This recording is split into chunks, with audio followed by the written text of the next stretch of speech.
Hi, everybody. Welcome to our session today. Welcome to How to Pivot in 2021, making a career change for the better. My name is Jeremy Dela Cruz. I am one of the newest members of the Next Niagara Council. Today, I have Madi and Courtney Falardeau with us today. They're going to lead this great panel today. Before I pass it on to them, just like do a little introduction.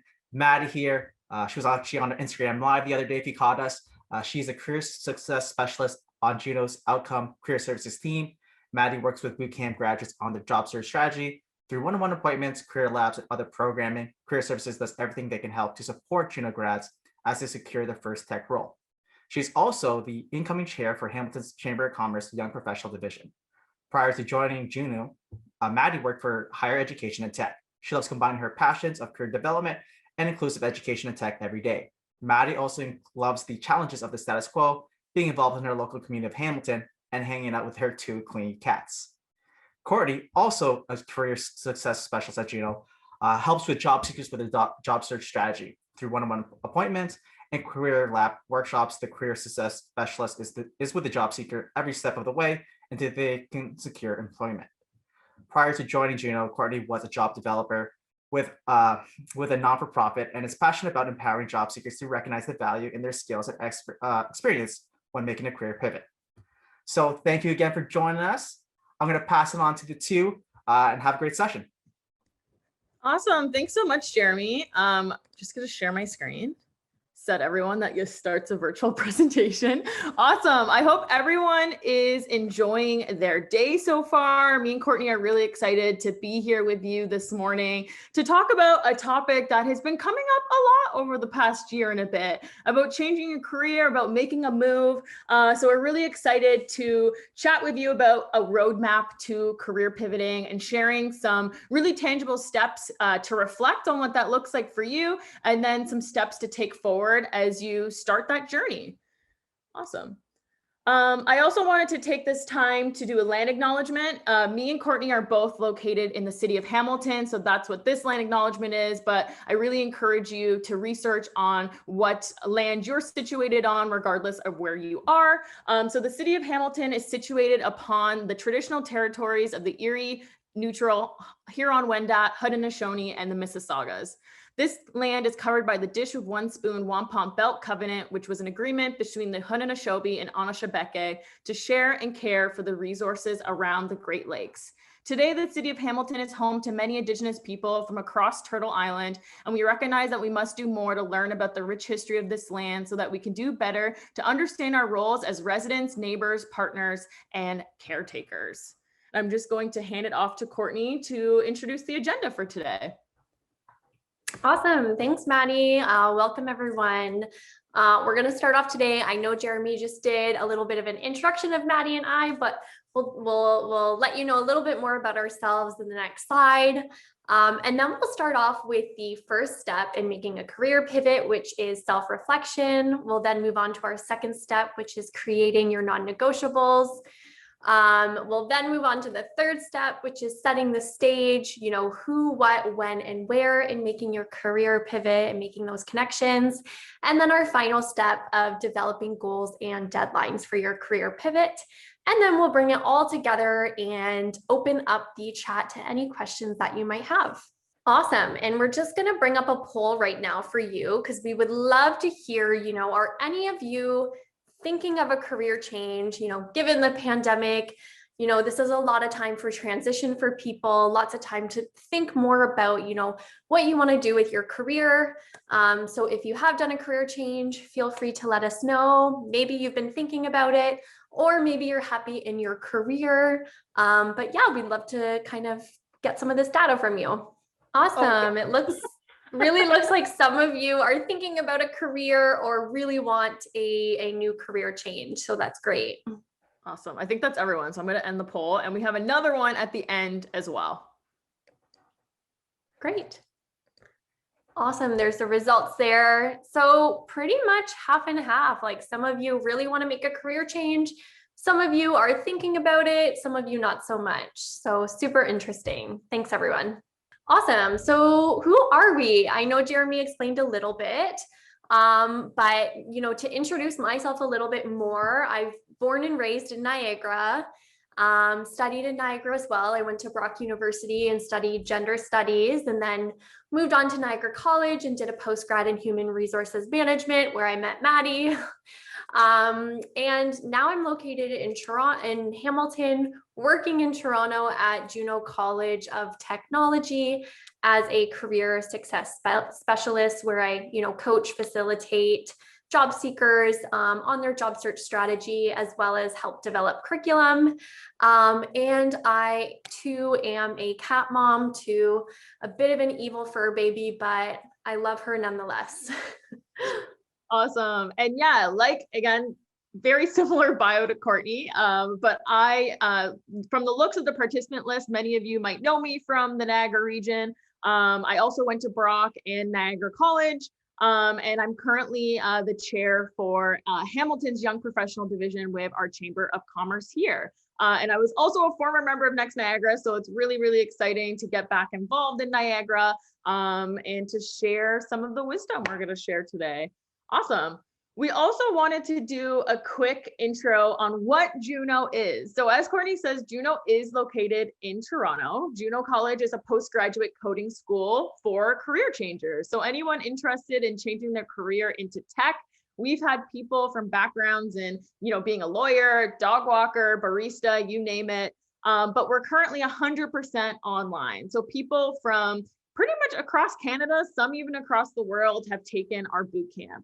So we have a front-end development bootcamp, and we also have a new data analytics bootcamp coming up as well in August. And just a quick fun fact, we've had 8 cohorts go through our virtual bootcamp and find jobs over the past year, which is super, super encouraging. And that's kind of where me and Courtney's job situates itself in finding these jobs and helping people find jobs after they're done the bootcamp.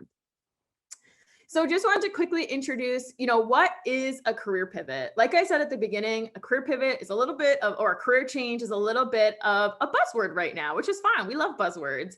But a career pivot usually aligns with a pivotal moment in your life and work, one where you have the choice to stay with the status quo or take a measured risk to increase your career pace or career trajectory. So Jenny Blake, author of Pivot, The Only Move That Matters Is Your Next One, defines career pivoting as doubling down on what is working to make a purposeful shift in a new related direction. Pivoting is an intentional, methodical process for nimbly navigating career changes. So as you start to plan a pivot of your own, or you're continuing to think about that, keep that word in mind, intentional. A pivot should make you feel a little uncomfortable, but should also bring you a sense of confidence in what you're doing as well. And if anyone follows me on any social media platforms, you'll know that I love Adam Grant's work. I love all the stuff that Adam Grant puts out on a daily basis. And very recently, actually, he put something out, as you can see on the left-hand side here. If you're considering a career change, but worried about taking a step backward, remember this: it's better to lose the past 2 years of progress than to waste the next 20, which I think is a super, super motivating statement, something to really think about as we go through our careers. Awesome. And feel free, if you have any comments or if any of this is clicking with you, please, put anything in the chat. I won't see it because I'm sharing my screen, but Courtney will see it. And I'll hand it off to Courtney to start us off with self-reflection. Great. So the first step in making your career pivot might seem like an obvious one, but it is self-reflection. And why is this important?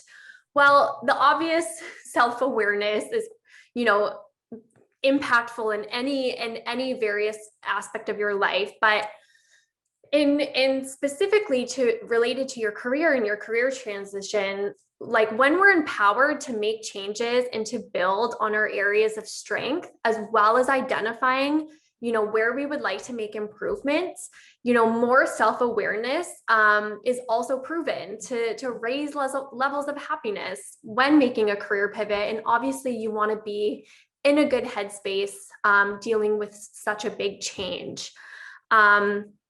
So, self-awareness is career directing, but it also really builds on your awareness of your skills toolbox. So a lot of your transferable skills will be your soft skills that you're bringing from previous roles and industries. And we like to call these critical skills because soft skills kind of diminishes them when they are such important skills to bring to any workplace. And this could be time management, project management, communicating with others, team collaboration, problem solving. The list is endless.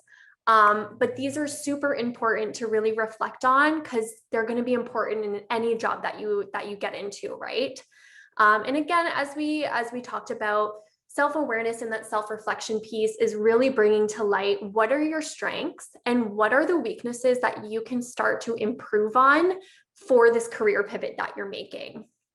And obviously, working with others, being able to identify what kind of teammate are you, right? Are you a leader? Are you a supporter? Are you a problem solver in the team? This will also help guide you into like which role will be best for you, right? Like which career, which industry, and again, more specifically, which role. Awesome. To the next slide. Thanks, Maddie. So we talked a little bit about why self-reflection is important, but now let's get into how. We want to dig a little bit deeper into, just pondering and wondering what skills you have and what you're good at, but actually kind of have a structured plan to self-reflect. So making the time, yes, this might sound obvious, but actually when we get busy and we're doing lots of things in life, scheduling reflection time and being able to commit to it is super important. If you find yourself trying to skip it or avoid it, reflect on that. And be open to feedback. Consider asking your friends, family, coworkers, even your manager, what they think makes you unique. What skills do they see in you? What are your differentiators? What do they think that you can improve on, right? And be really open to this feedback, whether it's constructive or positive. Another thing you can do is journal. This is, sometimes when we're thinking, we need to write things down. That can be super important, especially if you're already journaling. I definitely recommend this. But self-assessments are a huge one that we use in our role at Juno, and even other companies are using to help assess candidates when they want to hire candidates on, right? So we definitely recommend self-assessments like, Myers-Briggs 16 personalities or Plum that we have here on this slide. We specifically love Plum just because it gives such a wholesome and accurate view on, who you are and where you'd be good working at. And actually, fun fact, Plum is also used at Scotiabank for hiring on candidates with Scotiabank. A little bit more about Plum is, you can create a Plum profile for free to better understand your work preferences and articulate your strengths to current or future employers. Most people complete the assessment in under 30 minutes. So again, making that time piece, and also, it's not too much of your time. And at the end, you'll receive a personalized profile that includes your top talents. It even includes career advice, questions that you can ask your next interviewer. It's really like your own personalized toolkit to help navigate your career and chart a path where you can thrive. So definitely recommend Plum. We're not on commission here either. We just really love it. So definitely sign up. And last point, remember that self-reflection is fluid. So, as throughout your career, throughout your life, you've probably changed. Your interests, your needs, your wants have changed. So just remember that self-reflection is an ongoing process. So keep that in mind and, try to self-reflect as often as you can. Awesome. So moving on, we've talked about why it's important, how to self-reflect. How do you apply self-reflection now to your career pivot? So most importantly, reflecting on your story. Who are you and where do you want to be? What skills and differentiators are you bringing to the table from your previous industry to this new industry? Knowing what you like and don't like, having an awareness of your needs. For instance, based on your reflection, do you thrive in a collaborative environment with mentorship? Or maybe you're better in an environment where you can work independently with lots of ownership. These are really going to direct your career as to where you're going to be best fit and where you're going to be most successful. And of course, knowing your story, knowing yourself truly is what's going to make your interviews in this future career transition when you're applying to jobs, it's going to make them more successful. Like, what better way to sell yourself to a company or a hiring manager when you truly know who you are and what you want? Awesome. So we'll move on to our next stage in the career pivot roadmap. So now that you've, self-reflected, you can really identify your needs and your new career or your role. So now it's time to create your career non-negotiables. So think of your next opportunity or your next industry as your relationship non-negotiables, right? What do you need in your career to maintain happiness, stability, and growth? And what are some things you're willing to compromise, right? Perhaps well-being and mental health, right, is really important to you. And you want to work and look for a company that really values a work-life balance. Perhaps you're in a position where compensation isn't super important to your current circumstance, right? Maybe you're willing to take a position for a small or startup company that might provide a lower salary, but maybe it's a great opportunity to get your foot in the door and receive a lot of mentorship. Thinking more about workplace culture. Is a tight-knit workplace culture for you, or you prefer a more independent working environment, right? And do you like flexibility and the freedom of remote working, especially now that that's very much a trend and will probably continue to be a trend? Or maybe you prefer a more social atmosphere of working in person. These are some, things you want to create, like a pros and cons list, and think like, what do you truly need in a job, again, to make you successful, to make you happy? And what are some things that you can compromise on, right? Because we all know, we have our dream jobs, but there's always a few cons in there. And again, when you truly reflect on your wants and needs, this will really predict your future career and how happy you are. Again, kind of like we said, your career could be the next 20 years of your life, the next 30 maybe.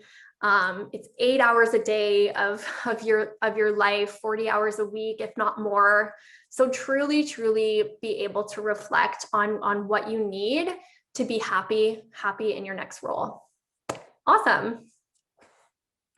Thanks, Courtney. So the next couple of slides, I'm kind of going to walk through setting the stage. So we understand who we are as a person, what we want going forward. So now how do we really put this career change in motion? And I like to use the who, what, when, where, why, how. Sorry, forgive me. It's somewhat out of order to make it make sense of what I'm trying to do here. But yeah, really thinking, okay, now that I've self-reflected, I have this idea of who I am, who I want to be, what are my values, what do I care about, what do I need?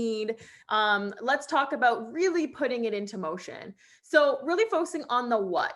What do you want to do with this career change? This might mean new role. This doesn't necessarily mean new company. I often have conversations with friends that really like the company they're in, but they're not happy with the role they're doing. Maybe this means that you are looking to enter into a new industry, that meaning that you may have to leave the company you're in. And I also put, this is very broad, but a new mission. Maybe you feel like what you've been doing for the past 5 years is not really serving your who you are, filling your cup, as many people say. I love that analogy. So really identify, what do you want to do with this career change? And then the how. So how do you need to invest in this change?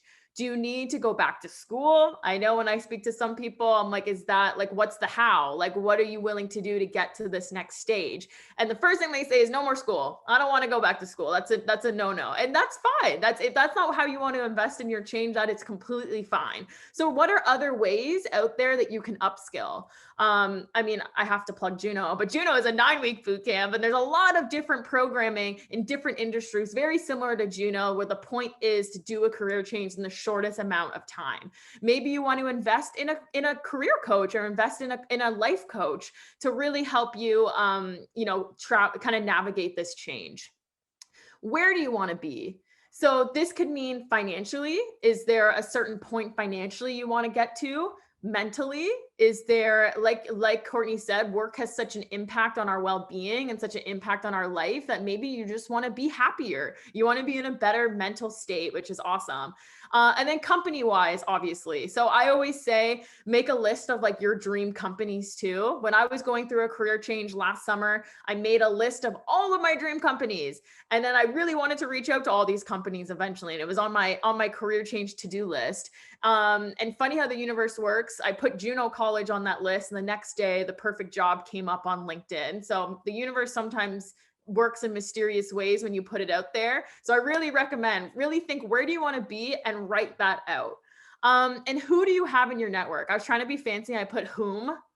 Whom do you have in your network that can help you with the move?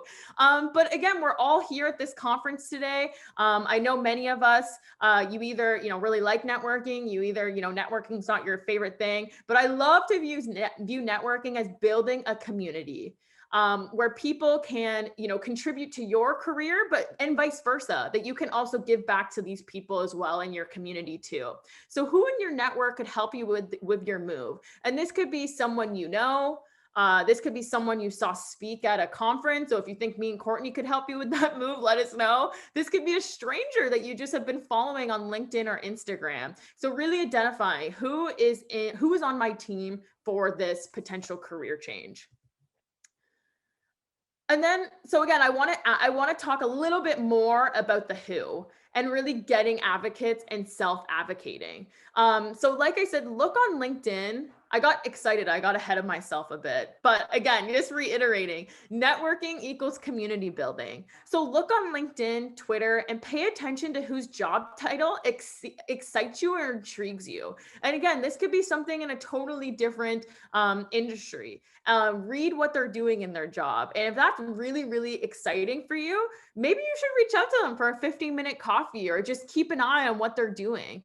And having an advocate doesn't mean you have to speak to them on a daily basis. It's very similar to our conversations we have around getting a mentor. It doesn't mean you have to sign a contract saying, I will mentor you for this many weeks. It really means planting a seed. I know both me and Courtney have done this. We'll grab coffees with people that we really, that we look up to professionally, that we really like what they're doing in their career, not to make an immediate change in our career, but to really plant the seed. So whenever something comes up, let's just say they're looking for a role in the future and I can connect them to something, or they can connect me to something, that's something that will always have in your back pocket. And finally, I always say, how can you be your own advocate as well? So there's one thing to build that advocate circle, but I think it's really important for you to jump on new opportunities for yourself as well. And that's why I think it's really good I know there's other sessions during the day today about personal branding, about putting yourself out there, having that strong brand. And I really think that when you put yourself out there, make it known that, after you've done your self-reflection, or you have, your story in place, the more you put that out, the more the universe will kind of give you opportunities that you never expected. And don't deselect yourself out of opportunities as well. I've been asked to do different things where I'm like, I don't think I'm qualified for that, but I did it anyways, because I think it's so important to be my own advocate. And hopefully all of you can identify ways that you can advocate for yourself in your career. Awesome. So the when.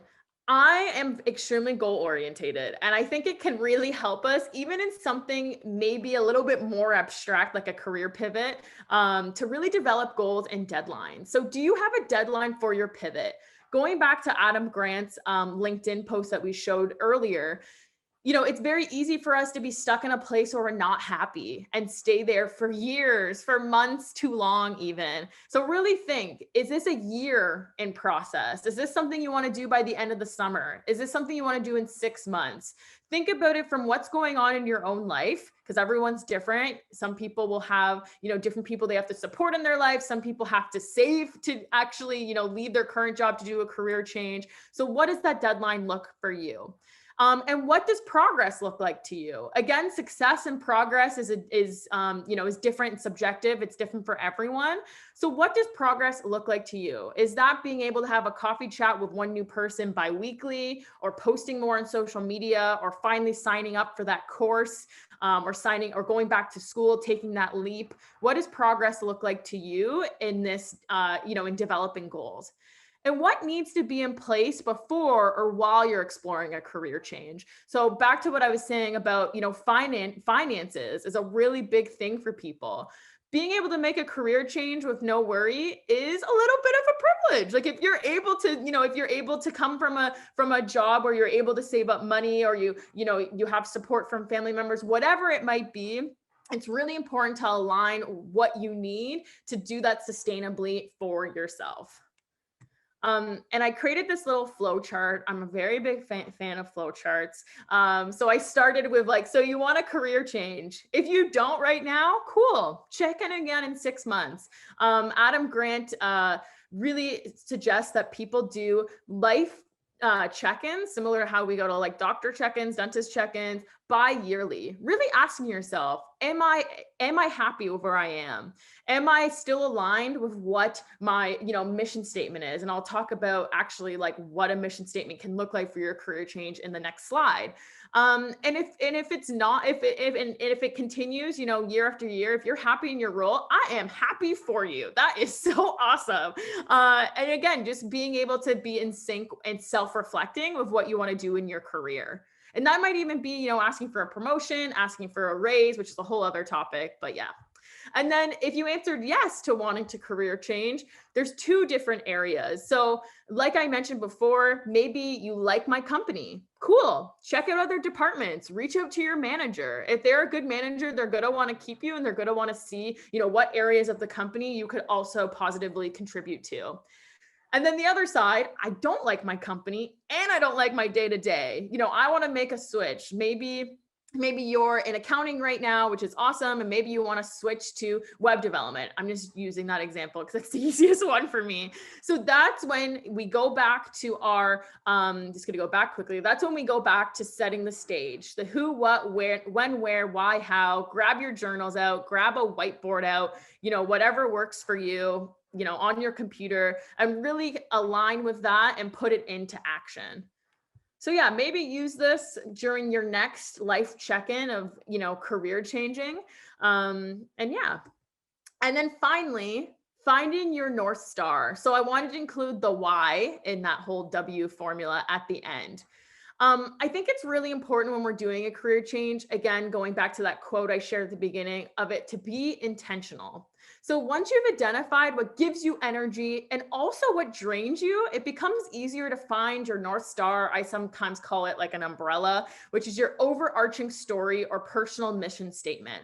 So regardless of what company you're at or what your position looks like, as long as you're aligning with that statement, you're being true to your focus and your values. So when I was looking to change my career last summer, I was very, very cautious of not just running away from something. I wanted to go to something, and I wanted to make sure that this time I was staying aligned with what I want my mission statement to be. And again, through my career, I might not be a career coach in 5 years. I might be doing something completely different. But as long as I stay aligned with my umbrella, with my North Star, I'm going to feel pretty good about that. And as you can see in this orange box right here, this is my working version, one of my drafts of my personal statement. But I'll just read it out loud quickly. Through my professional and personal roles, I use my passion for connecting and empowering in order to guide and encourage people to strive toward a community where they have access to opportunities that match their skills, talents, and goals. So again, I love connecting the dots for people. I love connecting people to new opportunities, and who knows what that's going to look like in 5 years. So again, I hope you can also kind of figure out what that North Star is for you. And I'd love to see in the chat if you have some ideas already. Awesome. I am going to hand it off to Courtney to kind of bring it all together for us and just restate some of the reflection questions. And I'm actually going to start our second poll when she goes through it all. Great. So kind of wrapping up some reflection questions you can ask yourself when transitioning into your career pivot is, What do you want to do with this career change? How do you need to invest in it? Where do you want to be 1 year down the line, maybe 5 years down the line? What do you have? Who do you have in your network that could really help with your move? Do you have a deadline or pivot, right? Making those goals. What does progress look like to you truly? And what is your North Star, like Madi just talked about? And then moving on to sum it all up, the steps in this career pivot, again, start out with that self-reflection, super, super important. Create your non-negotiables and your pros and cons list for your next career.